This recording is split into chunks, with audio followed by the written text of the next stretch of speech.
Buenas tardes. Tengo el gusto de presentar a un gran amigo, que es español de nacimiento, pero cursó sus estudios todos en Argentina, por lo menos la parte primaria, secundaria y universitaria, y luego volvió a su querida España natal, habiéndose graduado acá en la Universidad de Cuyo como ingeniero agrónomo, y hoy ya es máster en marketing estratégico, máster en neurociencia aplicada de las organizaciones. Estoy hablando del doctor Luis Roldán González de las Cuevas. Es, además, diplomado en educación a distancia, consultor y docente.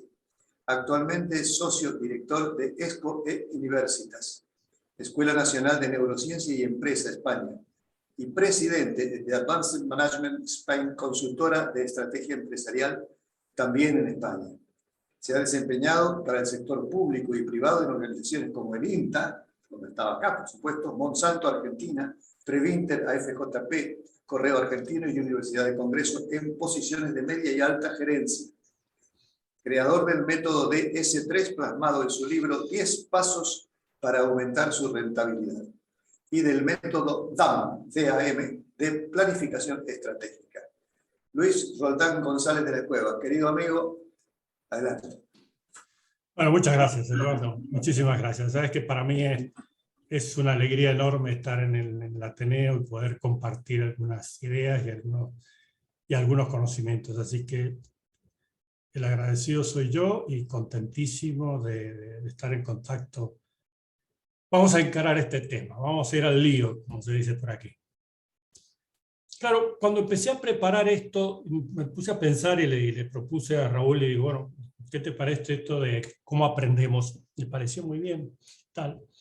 Claro, pero ya habíamos hablado de neuroeducación, por ejemplo, siempre alrededor de estos temas de neurociencia aplicada. Y digo, bueno, pero vamos a ver, si me pongo a hablar de cómo aprendemos en términos amplios, esto no termina nunca, porque esto es por supuesto, para un máster y más también. Porque tiene muchísimas facetas, a poco que pensemos, a poco que digamos, bueno, a ver, ¿cómo aprendemos? Podemos verlo desde un punto de vista neurofisiológico, de un punto de vista psicológico, de un punto de vista pedagógico, y dentro de lo pedagógico lo podemos ver de un punto de vista del profesor, de un punto de vista del alumno, cómo aprender, es enorme. Pero entonces dije, bueno, vamos a tomar un aspecto no tan conocido tal vez, pero sí importantísimo, que son los sesgos cognitivos. Los sesgos cognitivos me empezaron a ocupar y quedé atrapado con este tema y empecé a estudiar todos los sesgos cognitivos porque descubrí un mundo. Descubrí un mundo que, caramba, uno que creía que era más o menos inteligente, más o menos racional, dentro de lo normal, y resulta que no es tanto la cosa, que nuestro cerebro nos engaña mucho. Y para el tema del aprendizaje es fundamental. Así que bueno, vamos a comenzar y por supuesto la forma de comenzar es recordar muy brevemente, muy rápidamente lo que es el centro de toda nuestra actividad y por supuesto del proceso de enseñanza-aprendizaje, del aprendizaje. Entonces, sin duda el cerebro humano es el centro de la razón, de las emociones, de los sentimientos, del instinto y de la lógica. Nuestro cerebro es todo. Y si bien está siendo bastante conocido y cada día más gracias a las nuevas tecnologías, podemos estar viendo, por ejemplo, cómo trabaja en vivo, ¿no? Antes siempre se trabajaba sobre cerebros de personas muertas y tal, pero ahora se puede ver cómo se trabaja, cómo está trabajando el cerebro. Y a pesar de todo ese avance, seguimos ignorando muchas cosas del cerebro. Muchísimo, es increíble, pero al final, de lo que más deberíamos saber es probablemente el cerebro, o sea, al final es lo que rige nuestras vidas. A ver, rápidamente. Todos sabemos que la neurona es la unidad básica. Este es el típico dibujo de neurona que seguramente todos recordaremos de nuestros estudios desde, no sé, la secundaria tal vez o antes. Esta es la típica. A ver, es la típica. Hay muchos tipos de neuronas. Inclusive hay unas neuronas que se llaman neuronas gliales, que últimamente se han descubierto que tienen más funciones de las que se creía. Pero bueno, este es el esquema básico. Y a ver, dentro de ese esquema nos preguntaríamos entonces, bueno, pero ¿y cómo se conectan unas con otras? De esta manera.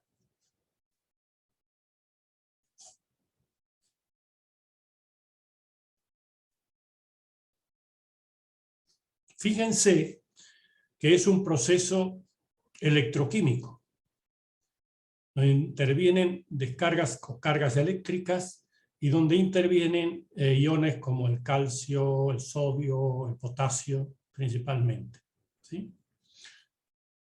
Y miren también que hay un espacio entre una neurona y otra. Es lo que se llama la sinapsis. El espacio sináptico y la sinapsis. ¿Sí? O sea, no hay una continuidad, no están unidas realmente nuestras neuronas. Los alrededor de 80.000 millones de neuronas que tenemos en nuestro cerebro no están unidas, sino que hay un espacio entre ellas. Entonces, ¿cómo se comunica una con otra? De esta manera, a través de los neurotransmisores. Hay más de 40 neurotransmisores, seguramente les suena alguno. Serotonina, dopamina, norepinefrina, etc. Seguramente les suena más de uno. Pero bueno, tengamos este concepto. Es un proceso electroquímico, ¿sí? Y una neurona se comunica con la otra a través de un espacio, que es el espacio sináptico. En una recreación de un dibujo sería algo así. Este dibujo, esta imagen, estaría mostrando lo que son las redes neuronales. Entonces, en esa unión de célula con célula se terminan formando redes, intrincadas redes neuronales, complicadísimas redes neuronales, más que lo que pueda haber en cualquier ordenador con seguridad. Muy complejo. Pero este sería el esquema para que tengamos mentalmente entonces una imagen. Así se transmite la información de una célula a otra, de una neurona a otra, y a través de esas redes de neuronas. Bien. También conocemos esto es muy conocido, los hemisferios cerebrales, un hemisferio derecho, un hemisferio izquierdo. Aprovecho para decir que la idea de que tenemos un hemisferio derecho racional y un hemisferio izquierdo más creativo, o al revés, ¿no? ¿De está desactualizada. El cerebro trabaja de una manera absolutamente coordinada entre los dos hemisferios a través del cuerpo calloso, que se llama. Y si bien existiría una lateralidad, pero es relativa. No es, eso vino de un estudio, pero luego se ha podido, un estudio de hace muchos años, pero luego se ha podido ver que no tenemos una diferencia grande en cuanto a las funciones, que el cerebro trabaja de manera coordinada y completa. También sabemos el tema de los lóbulos, también nos suena esto. Hay un lóbulo frontal que está detrás de nuestra frente, temporales en los costados, parietal un poquito más arriba, occipital detrás. En fin, la estructura, digamos, como se ha dividido el cerebro en cuanto a sus funciones, pero no tanto en cuanto a sus funciones, sino más que nada una estructura para entender el cerebro. El encéfalo, que sería el nombre más correcto, el encéfalo, porque el encéfalo comprendería el cerebro más el tronco encefálico.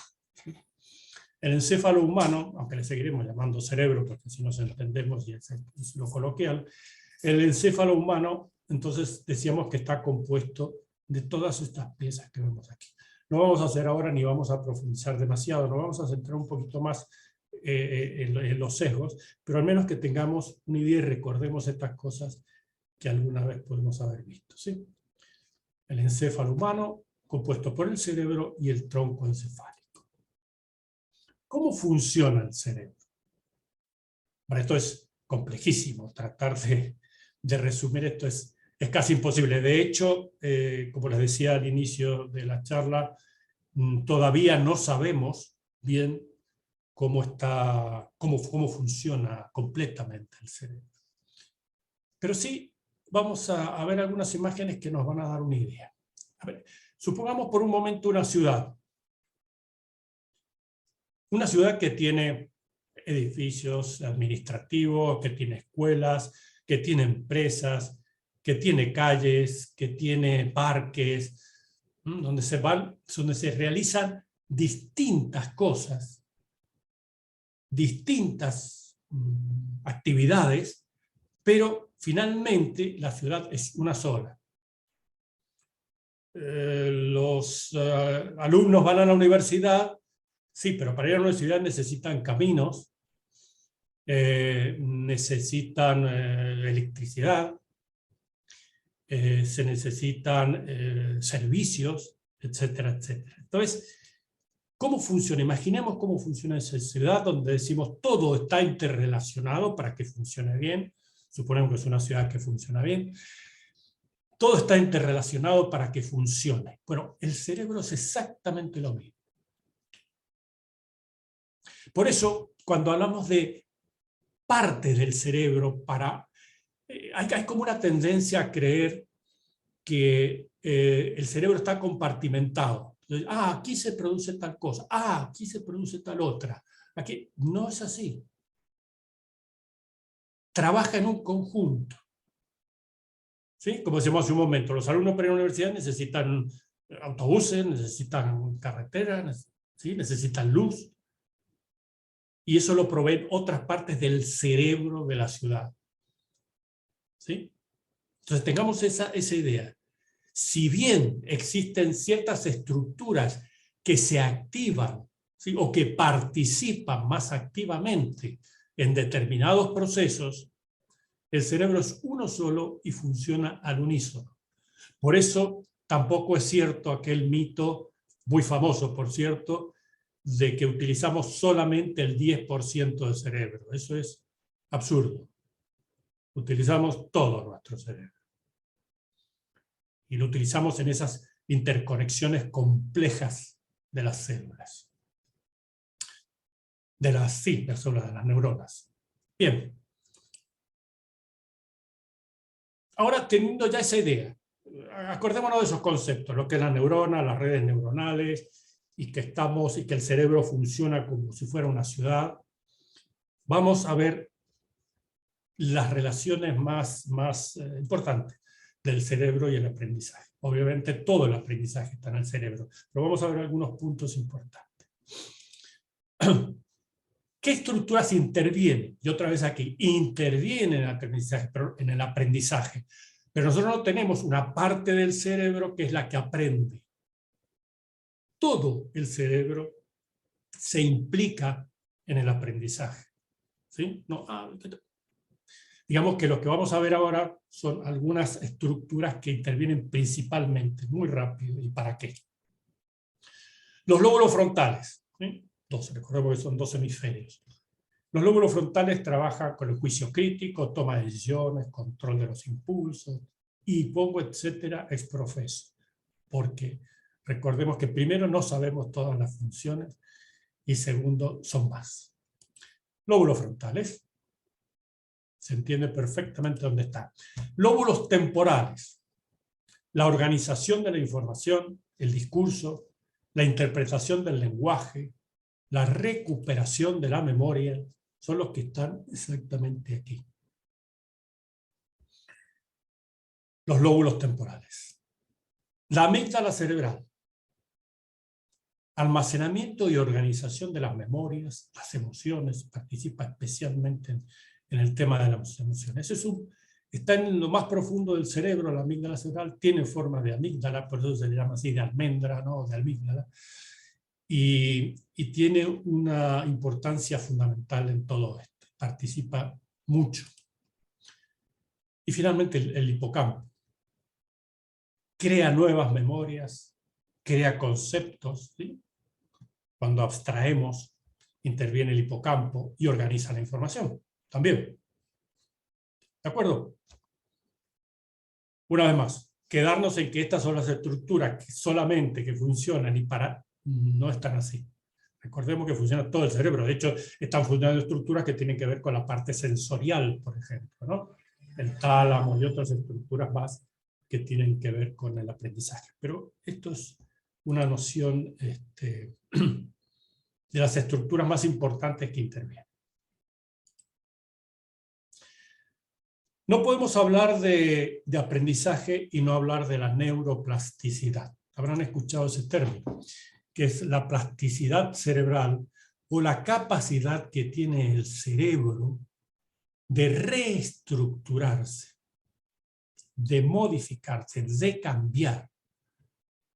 Nuestro cerebro, y es otro concepto muy antiguo, no es estático. En algún momento se decía, mira, hasta los 10, 12 años, hasta ahí llega el cerebro, hasta ahí es todo lo que crece el cerebro.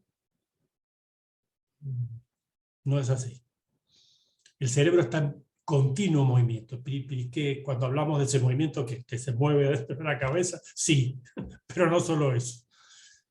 Por un lado, existe la neurogénesis, o sea, la creación de nuevas células. Este es un tema bastante discutido durante mucho tiempo, pero ya últimamente hay un consenso científico en que hay producción de nuevas neuronas. E incluso se ha encontrado, al menos en los últimos estudios, que hasta los 90 años seguimos creando nuevas neuronas, principalmente en el hipotálamo. Claro, se creía que no creábamos más neuronas. Es verdad que las neuronas no se multiplican con facilidad ni en todas las partes del cuerpo. Ojalá, porque entonces cuando tendríamos, por ejemplo, un problema en la columna vertebral, no nos quedaríamos paralíticos, porque esas células se recuperarían, pero no es tan así. Solo en muy poca medida, y por ejemplo, sí demostrado que en el hipotálamo, una región del cerebro muy importante para la recuperación de la memoria, pues interviene la creación de nuevas células. Pero también hay nuevas sinapsis. Recuerda que la sinapsis era el contacto o el espacio sináptico a través del cual se conectaban las neuronas, ¿verdad? ¿Sí? Se crean nuevas sinapsis. Así como hay nuevas células, también hay nuevas sinapsis. Cada vez que estamos aprendiendo, ahora todos nosotros estamos creando nuevas sinapsis. Cuando aprendemos algo, en el momento en que algo lo estamos aprendiendo, algo se está quedando en nuestra memoria, estamos creando nuevas sinapsis, lo cual significa nuevos circuitos cerebrales. O sea, el cerebro cambia, la estructura del cerebro cambia con el aprendizaje, permanentemente. ¿Qué más ocurre? Bueno, que también se debilita la sinapsis. En las medidas que no usemos ciertas redes, se debilitan. Hay recuerdos que se pierden. Esas conexiones que a mí me traían determinadas cosas a la memoria, que recuperaba ciertas memorias, pues desaparecen también, se pierden. Sobre todo en la medida en que no las refuerzo. Entonces también se refuerzan. Sí, hay sinapsis reforzadas.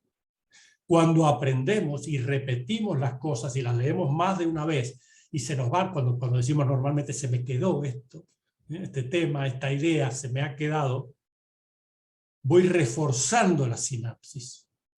¿Sí? Las sinapsis se hacen más potentes. Son vías de comunicación más fuertes, más sólidas. ¿Eh? Neuroplasticidad es un concepto fundamental. Y recordemos, durante toda nuestra vida estamos aprendiendo. Claro, aprendemos de manera formal o informal. En realidad, nuestro cerebro no está preparado para la educación formal. ¿Cómo hemos aprendido evolutivamente? ¿Cómo hemos aprendido?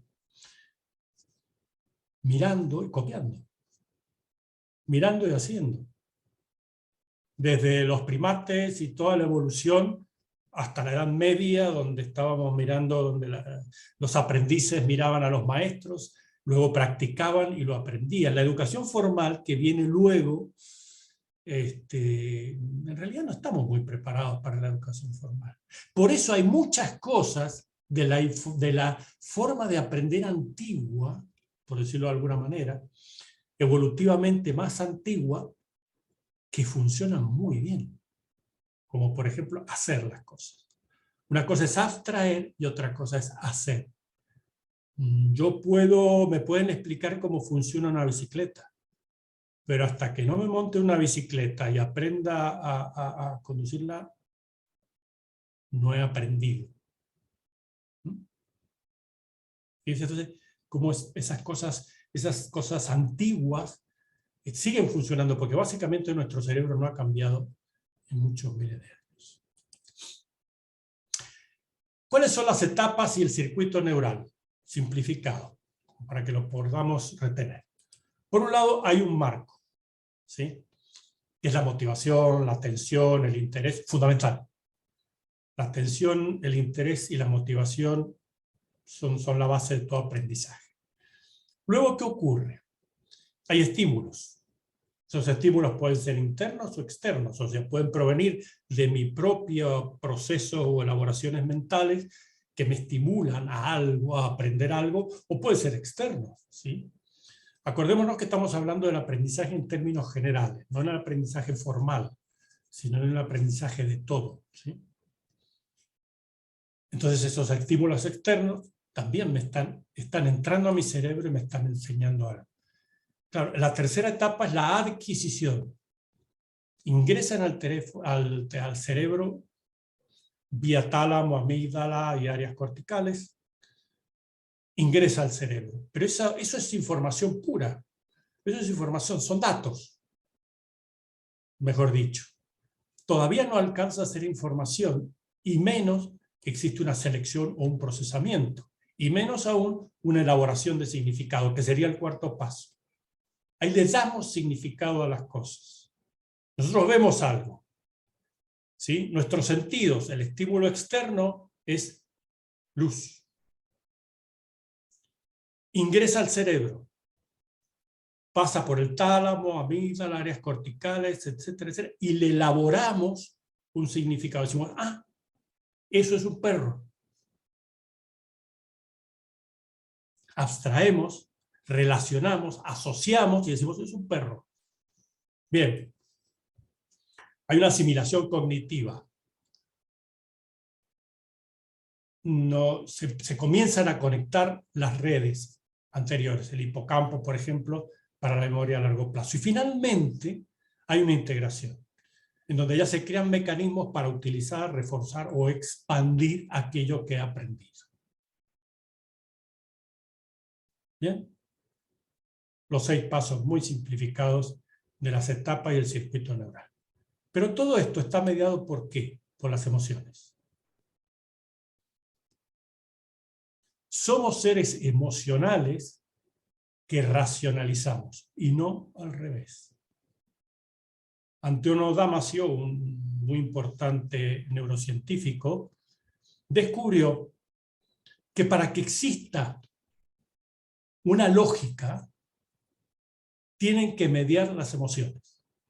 No tomamos buenas decisiones si no hay emociones de por medio. Fíjense que muchas veces decimos, no, que lo emocional no me deja tomar decisiones lógicas o frías. No es así, es indispensable. Eso lo descubrió a partir de la curiosidad que le produjo un accidente de una persona que tomaba muchas decisiones, un empresario que tomaba muchas decisiones y tal, y que cuando sufrió un accidente y todo lo que era la parte emocional sufrió un deterioro, los fracasos que tenían las decisiones eran enormes en los ensayos que se hicieron. Entonces, a partir de ahí, Antonio Damasio y otros empezaron a trabajar sobre este tema y crearon algunos conceptos como el de marcador somático y demás. Pero recordemos, las emociones empapan todo. De hecho, si yo quiero aprender algo, la puerta de entrada es la amígdala, y la amígdala son las emociones.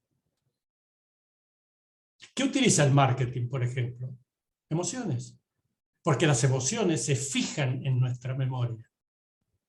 Mucho más que otras cosas.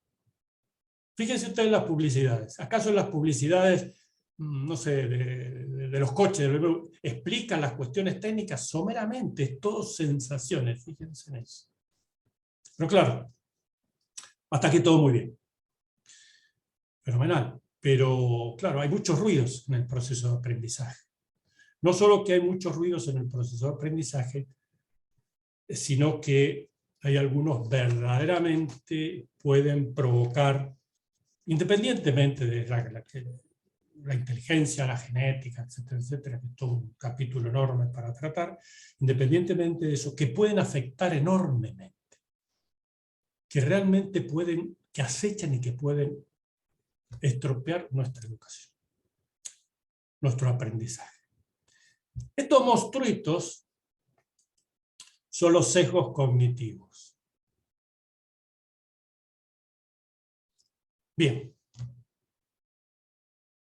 Para entender qué son los sesgos cognitivos, vamos a hacer un pequeño juego. Les pido, por favor, si pueden participar en esto para hacerlo interesante.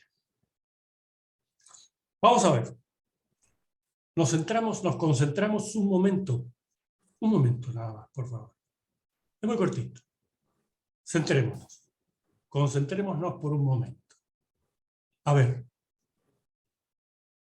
Les voy a dar algunos números. ¿Cuánto es 8 por 8? Piénsenlo, no lo digan. Piénsenlo simplemente. 8 por 8. Bien.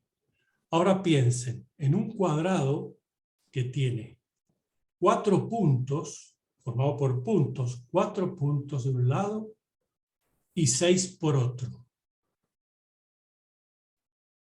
¿Cuántos puntos tiene? Ahora piensen, en 360 días, ¿cuántas veces sale el sol? Bien. Ahora piensen en una herramienta y piensen en un color. Bien. Pues yo ahora voy a adivinar la herramienta y el color que la mayoría de ustedes ha pensado. Díganme, por favor, porque siempre sale. Han pensado en esto. Y color rojo. La mayoría. ¿A qué sí? Martillo y de color rojo. Yo como colega pensé en una pala, casi. ¡Ay, bueno! ¿Por qué? Como colega, claro. Ingeniero agrónomo se nos ocurren otras cosas, ¿no? Martillo negro. ¿Por qué? ¿Por qué ocurre esto? ¿No? Esto lo utilizan mucho los mentalistas, todo este tipo de trucos. Además de trucos que tienen que ver con matemáticas y tal, pero también utilizan mucho utilizan estos sesgos mentales, utilizan ciertos mecanismos mentales, los conocen y los utilizan. ¿Qué es esto? Resulta que nosotros asociamos y categorizamos las cosas en nuestro cerebro, como si tuviéramos carpetas, ¿no? Como en la ilustración, como si fueran carpetas. Entonces, aprendemos asociando objetos o ideas por categorías y además otorgamos un orden o relevancia dentro de esas carpetas mentales. Y curiosamente, la herramienta que en la mayoría de nosotros aparece en primer lugar en nuestras carpetas mentales es el martillo y el color rojo. Y me dirán ustedes, ¿qué tiene que ver los números y eso, cuántas veces sale el sol y todo eso? Nada. Si quieren hacerlo a la prueba, pues digan cualquier cosa. El tema es distraer la mente y de repente decirlo de las herramientas. No tiene ningún valor si era 8 por 8 o la salida del sol o de la luna. Simplemente mantengo la atención y de repente salgo con algo para que esa carpeta se abra rápidamente. Categorías y orden de relevancia. Y es fundamental en ese orden de relevancia la emoción. ¿Por qué recordamos en un viaje, por ejemplo? Recordamos la comida que nos sorprendió y a lo mejor no recordamos el hotel. Ni siquiera recordamos muchos paisajes. porque esa comida nos emocionó. Ojalá. Un buen asado argentino que estoy extrañando ya hace rato, por ejemplo. Otro juego. Vamos a ver dos perfiles. Perfil de Clara, una persona supuesta. Es ordenada, es tranquila, es metódica. Ahora les voy a dar algunas alternativas. ¿Cuál es el oficio? ¿A qué se dedica esa persona? ¿Es policía? ¿Es camarera? ¿O es bibliotecaria? También aquí voy a adivinar lo que ha pensado la mayoría. Pero primero vamos a ver el perfil de Marta. Marta es inquieta, es obstinada y es autosuficiente. ¿A qué se dedica? ¿Es activista? ¿Es abogada? ¿O es maestra? En el primer caso, la mayoría ha dicho bibliotecaria, de las tres opciones, ¿verdad? Y de la segunda, la mayoría ha dicho activista. Fíjense ustedes, nuestro cerebro de pronto tiene muy pocos elementos para poder decir a qué se dedica esa persona. Muy pocos. 3 nada más del perfil y 3 opciones. Igual que aquí. ¿Qué pasa? Nuestro cerebro echa mano de ciertos patrones, o sea, ciertos esquemas mentales que tiene, y aquí interviene un sesgo que vamos a ver luego, que es el sesgo de la representatividad. Hay cosas que me representan algo. ¿Sí? Entonces, los patrones o mapas mentales condicionan lo que interpretamos y por lo tanto lo que aprendemos. Cuando tenemos poca información, tomamos un sesgo y rápidamente se puede. Si esto es lo que tengo, pues aquí decido. Bien. Vamos entonces de lleno a los sesgos. El cerebro lo podemos pensar como una máquina eficiente. ¿Qué quiere decir? Menor esfuerzo, menor consumo de energía posible. Por lo tanto, si no quiere trabajar mucho, si es un poquito vago, ¿qué toma? Atajos, heurísticas o atajos, que no son conscientes. ¿Sí? ¿Para qué? Para decisiones complejas, para hacer inferencias rápidas. Acaba de ocurrir con ese pequeño experimento. Y esto puede llevar a errores o distorsiones. No siempre nos llevan a buen fin. Y esos son los sesgos cognitivos. Pregunta, ¿cuántos sesgos cognitivos piensan que son? ¿Cuántos tipos de errores hay o distorsiones en los juicios? ¿Muchos, pocos? Mucho. ¿Muchos, muchísimos o muchos? Muchísimo. Es mucho, sí. Muchísimos. Muchísimo. Muchos, muchísimos. 200. Bueno, vamos a verlos a todos rápidamente, ¿o no? No. 188 de aquí, y esto no está actualizado, pero bueno, digamos que alrededor de 200 de distintos tipos. Pero podemos categorizarlos en 4.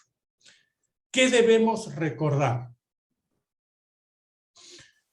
El cerebro selecciona, no recuerda todo. Y yo me acuerdo del partido de fútbol que ganó River o Boca, pero no me acuerdo de otro montón de partidos que jugaron otros. O sea que rápidamente el cerebro elige qué debemos recordar y qué no.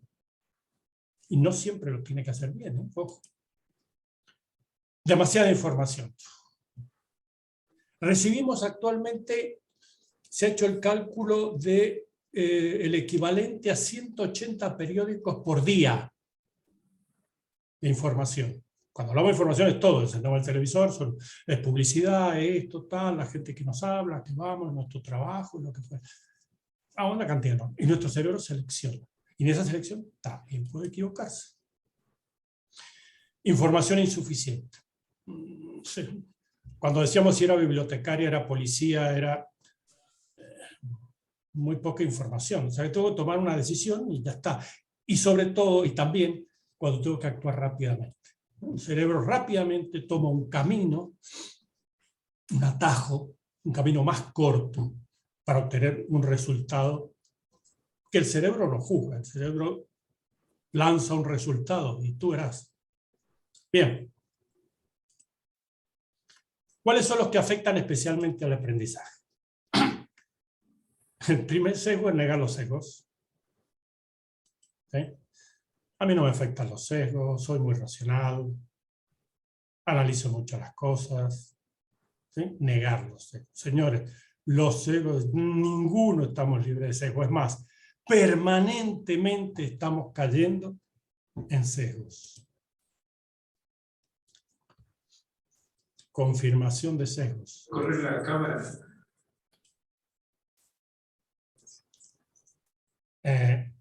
Confirmación, el sesgo de confirmación, perdón. Aceptamos fácilmente información que confirma nuestro punto de vista, y aquel que no confirma, todo aquello que no confirma nuestro punto de vista, lo descartamos. Es muy típico en los fans, pero no necesariamente en los fans, ¿no? Es muy típico cuando somos afines a algún partido político, a algún equipo de fútbol. Todo lo que diga yo estoy afín a un gobierno X, todo lo que sea en contra de ese gobierno, tontería. Eso es la oposición, eso es. ¿Sí? Mi club de fútbol es el mejor club de fútbol del mundo. Que no, que hay otro club que tiene más trofeos. Mi club de fútbol.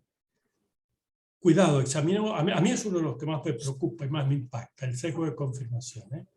Así es como votamos, así es como hacemos un montón de cosas afectados por este sesgo. Confirmamos lo que ya creemos. Nuestro cerebro no puede estar investigando cada vez que pensamos a ver, investigar, entonces voy a ver qué dijo, qué hicieron, que en todo el mundo. No podríamos vivir directamente, es una cuestión de supervivencia. ¡Pum! Toma un atajo y dice, lo que a mí no está dentro de mis creencias, me da igual, dime lo que quieras, no te creo.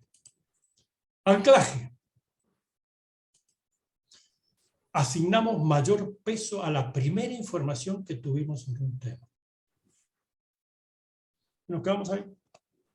Y ya lo hacemos, ya lo creemos, lo fijamos y pensamos que eso es y ya está. Entonces, no sigo buscando.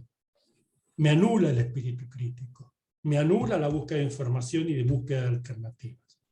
Me cierra la mente, no me abre la mente. El anclaje. Otro sesgo, el efecto Dunning-Kruger. Las personas incompetentes sobreestiman su competencia, las personas muy competentes la subestiman. Por eso nos encontramos tantos opinadores en la televisión. El otro día veía un opinador y lo sacaban en distintas noticias, programas de noticias de la televisión. En una era vulcanólogo, en la otra era un virólogo. Y era el mismo. Increíble, ponían la foto del mismo persona que era vulcanólogo, virólogo y no sé qué más. Esas personas incompetentes que creen que saben más de lo que saben. Bien, maldición del conocimiento. Esto es una ceguera que tenemos de cuando nosotros nos consideramos bien informados o estamos bien informados sobre algo, nos cuesta entender un punto de vista de otra persona que consideramos menos informada. ¿Qué nos hace perder esto? Otros puntos de vista. Otros aspectos que no habíamos pensado. No, pero que yo sé esto. Pero hombre, ¿sí? Puede haber otras visiones. Fijación funcional. El instrumento condiciona nuestro pensamiento. Esto es muy común en la gente que se dedica a la computación.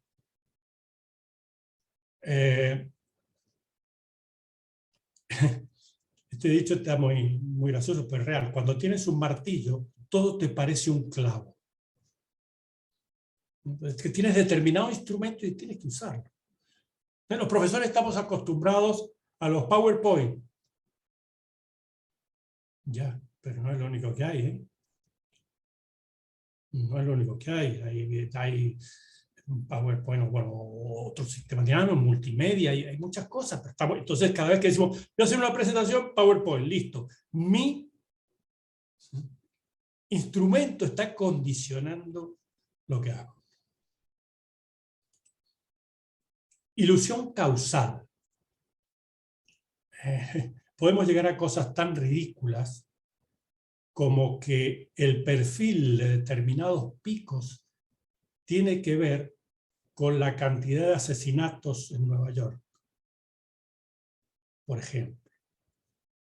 Claro, el creer de manera errónea causa efecto, donde solo hay una coincidencia. Hay una muy gracioso también, que es la relación que hay entre los piratas y el aumento de la temperatura en la Tierra en los últimos años. Saben que hay una correlación, absolutamente. En la medida en que fueron desapareciendo los piratas, fue aumentando la temperatura de la Tierra. O sea, los piratas la mantenían más fresca, puedo hacer esa absurda deducción. Correlación no significa, solo que se llama correlación espuria, no significa necesariamente. Y esto lo utiliza mucho la pseudociencia, las pseudoterapias, etcétera, etcétera, donde inmediatamente una coincidencia la transforma, todas las paranoias, donde rápidamente la transforman en un efecto. Bien. Depende de cómo se presenten los datos, se interpretan de una manera diferente. Eso se utiliza mucho en marketing. Fíjense qué diferente es decir, este yogur tiene 20% de grasas, que decir, este yogur es 80% libre de grasas. ¿Cuál compra la gente? El que dice 80% libre de grasas. Y es lo mismo, ¿no? Según se presente la información, nosotros la interpretamos. Otro sesgo importante. Reactancia. Es que esa necesidad que a veces tenemos de hacer lo contrario que nos piden, solo para sentirnos libres de lo que elegimos, ¿no? Y pronto para ir en contra, ¿no? El que es el contra típico es alguien que tiene ese sesgo muy arraigado. Pero acordémonos, todos estos sesgos los tenemos todos. El statu quo. Queremos que las cosas permanezcan relativamente igual. Es la famosa resistencia al cambio. Nos cuesta cambiar. Porque nuestro cerebro tiene ciertas rutinas y se siente cómodo con esa resistencia, se siente seguro. ¿Sí? Es una cuestión de supervivencia. Entonces se siente seguro y al sentirse seguro no quiere moverse. Si esto funciona, ¿para qué lo toco? El efecto Google o de amnesia digital. Esto es muy curioso. Este es más reciente. Se ha descubierto más reciente. Tendemos a olvidar la información que podemos encontrar fácilmente en cualquier momento en nuestros smartphones. Lo olvidamos. Algún mecanismo, un sesgo sin duda. Bueno, eso lo vuelvo a encontrar. Entonces no lo retengo en la memoria. Eso podría tener algunas consecuencias. Interesante de ver qué pasa con esto en el futuro. El sesgo de autoridad, ¿no? Los doctores prefieren fumar Camel. ¿Qué tal, Claro, si los doctores, eso se sigue usando mucho en la publicidad actual, si los doctores fuman Camel, ¿es que Camel será mejor? ¿Más sano? O no lo sé. Entonces, confiamos más y estamos influenciados por lo que figuras con halo de autoridad puedan opinar. Por eso muchos ahora en internet se les ocurre cualquier frase y ponen lo dijo Einstein, entonces uno lo lee y dice, caramba, si lo dijo Einstein, igual se la inventó Juan de los Palotes, ¿no? Pero bueno, dice abajo, lo inventó Einstein y ya está. Autoridad, sesgo de autoridad. Sesgo de retrospección idílica, todo tiempo pasado fue mejor. Si en una época o en un momento tomé una decisión o esto funcionó, esto va a seguir funcionando eternamente. Otro sesgo. No tiene por qué ser así.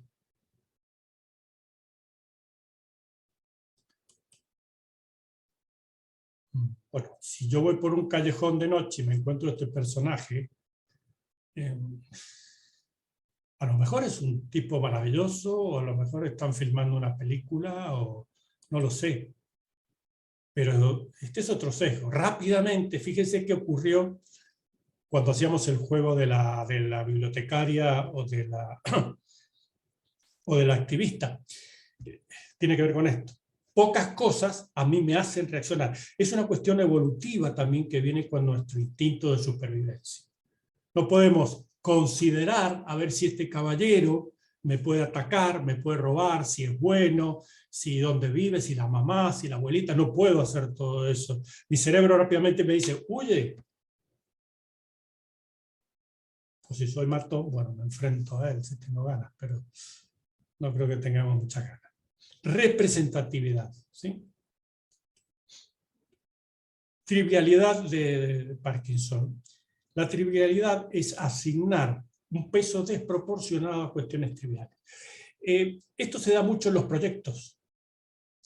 Esto se comenzó a estudiar porque cuando se empezaron a trabajar, cuando se empezó a trabajar y a construir las centrales nucleares, resulta que de repente se encontraban que estaban dándole más importancia al estacionamiento, donde iban a estacionar los coches, que a la central nuclear. Señores, no perdamos más tiempo, hagamos la central nuclear y después los estacionamientos es menos importante, ¿no? Entonces, a partir de ahí se creó la idea de evidentemente nos hace perder tiempo enormemente. Muy común en los proyectos. Por ejemplo, cuando trabajamos desde el punto de vista pedagógico, cuando trabajamos con metodología de proyectos con los alumnos, pues tenemos ahí un problema de... Con frecuencia podemos tener un problema de trivialidad. Influencia persistente. Algo que era erróneo, y además soy consciente de que estaba erróneo, y lo sigo repitiendo. Tropezamos con la misma piedra una y otra vez. Ay, es cierto que estaba... Ay, es verdad, lo volví a hacer. Nuestra mente toma un atajo porque ya se quedó fijado con ese camino, ¡boom! Y sigue con ese camino. Manado rebaño, esto es muy común, por ejemplo, se estudia mucho en neurofinanzas, en la neurociencia aplicada a la economía. Que en la bolsa, cuando todo el mundo hace algo, todo el mundo lo sigue. Cuando alguien compra, uy, fulano Morgan ha comprado tales acciones, por lo tanto, yo también. ¿Sí? La tendencia a lo que hacen los demás. El famoso dicho, millones de moscas no pueden equivocarse, como basura, por no decir otra palabra un poco más. Bien. Resulta, estos son los más importantes. Podríamos seguir, son 200 y seguro que podríamos encontrar muchos más. De hecho, hay una selección como viendo los que más afectan a nuestro aprendizaje, ¿no? Que, claro, si ampliamos tanto y decimos aprendemos, siempre estamos y aprendemos todo, pues nos tendríamos que centrar en los 200. Pero hay algo muy curioso. Yo puedo utilizar los sesgos a mi favor. O sea, puedo utilizar sesgos para combatir otros sesgos. Por ejemplo, la trivialidad de Parkinson la puedo solucionar con el sesgo de autoridad. A ver, si yo veo que las cosas no están funcionando y le están dando en un proyecto, supongamos, más importancia a una cosa trivial, ¿sí? Puede venir el jefe o puede venir un gran personaje con halo de autoridad y decir, señores, esto no puede seguir así. Y ya está. ¿Sí? Influencia permanente. Puedo utilizar el efecto humorístico o puedo utilizar reglas mnemotécnicas. El humorístico significa que las cosas con humor se quedan más fijadas, porque tiene un componente emocional. Statu quo, el efecto IKEA. El efecto IKEA es el efecto en cuando yo participo, cuando yo algo hago, cuando participo en la elaboración de algo, pongo energía, pongo interés, siento más pertenencia por eso. No importa cómo me haya salido, pero cuanto más trabajo en ello, más lo siento perteneciente. Eso lo descubrieron hace mucho, antes que se llamara efecto IKEA, los japoneses, con sus métodos Toyota y los métodos de calidad total, donde hacen participar a la gente en los cambios. Para que verdaderamente los cambios funcionen en una organización compleja, es necesario que la gente participe en sus propios cambios de sus métodos de trabajo. Eso lo descubrieron los japoneses en los años 50. Fijación funcional. se puede utilizar este sesgo del efecto Zeigarnik, donde dice que cuando yo dejo tareas inconclusas, se me quedan más fijadas que cuando termino la tarea. Curioso, ¿no? ¿Han visto cuando se nos queda en la mente una canción? Un estribillo, una parte de la canción, y la repito, y a lo mejor me despierto al otro día y estoy todavía despacito, ¿no? ¿Y cuál dicen que es la solución para esto? Terminar la canción. ¿Sí? ¿Así? Lo inconcluso se queda más fijado que lo concluido, o tiende a fijarse más. No necesariamente. Bien. Una reflexión final, si les parece. Todos caemos permanentemente en sesgos cognitivos. Los sesgos cognitivos pueden ser usados como herramientas de manipulación. Es lo que se llaman, sobre todo ahora en la era de Internet, los patrones oscuros que están en las páginas web para que uno compre, etcétera, etcétera, etcétera. Pero también podemos utilizarlos a nuestro favor. Lo importante es que seamos conscientes de esos sesgos. Estaremos más cerca de conocer la realidad y tomar mejores decisiones en la vida. En pocas palabras, aprender bien para decidir bien. Tengamos en cuenta los sesgos, y aquel que le interese, hay muchísima bibliografía sobre sesgos, hay libros, hay muchísimo en Internet que habla de los sesgos aplicados a distintas cosas, ¿no? Los sesgos en general como toma de decisiones, y los sesgos aplicados a la educación, los sesgos aplicados a las organizaciones, etcétera, etcétera. Pues bien, queda un espacio ahora para conversar, para que me pregunten y podamos, si quieren, ahondar en alguna de las cosas. Por lo pronto les agradezco ya, desde ya una vez más, la invitación y la atención que han tenido en esta charla. Abriendo los micrófonos y dándote un gran aplauso muy merecido. Gracias. Gracias. Muchas gracias.